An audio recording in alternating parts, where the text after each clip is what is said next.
Alright, welcome back to my YouTube channel. I am Xavier Smith, and today I'm going to be talking about percentiles. So just to give you like a rough, example of what percentiles are, I'm going to start with a basic sequence of numbers. 1, 2, 3, 4, 5, 6, 7, 8, 9, and 10. Well, if I ask you for the 30th percentile, that'll mean like 30% of the way through the data sequence. What would that number be? Well, since we know there's 100% in total, right? A whole is 100%, and we have 10 data values, that means 100%, like 100 divided by 10, it means that every point is 10%. So, this would be 1 would be 10%, 2 would be like 20% in, and 3 would be our 30% in. So that'll be our 30th percentile. So 30th percentile equals 3, whatever that is. I don't really care right now. And what 30th percentile means is that 30% of the data points are less than or equal to the point. So in this case, like 3.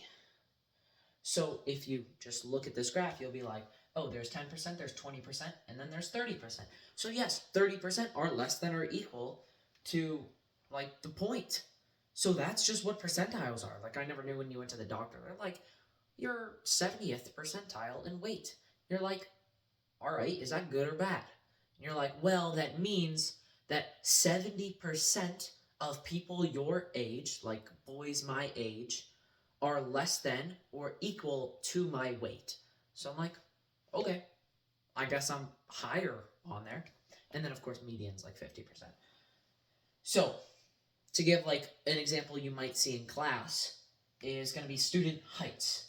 And this is going to be in inches, and there's 20 data points.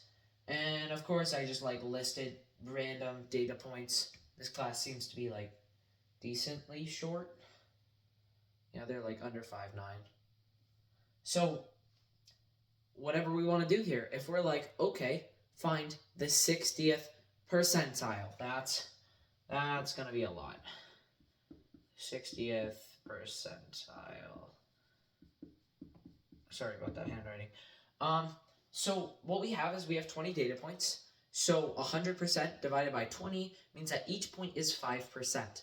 So 60% of 20, this will be like 20 times 0.6 equals, let's go with 12. So like 12 points in the sequence. So 12 points in the sequence. So we're just going to go 1, 2, 3. I actually made these rows of 10, so you don't have to do that. You'll be like, oh, 10, 11, 12. So 66. The 60th percentile is 66 inches. And then what do you say? What does that mean? Well, that means that 60% of students are 66 inches or less. So that's all percentiles are. Very quick, very simple. You're just saying, all right, what, like, if it says like 50th percentile, well, you just find the point that's halfway, 50% into the sequence. And then what does it mean? Well, it means that 50% of students are less than or equal to this height, or less than or equal to this weight, or less than or equal to whatever you are talking about. All right, so thank you for watching, and I hope this video was helpful.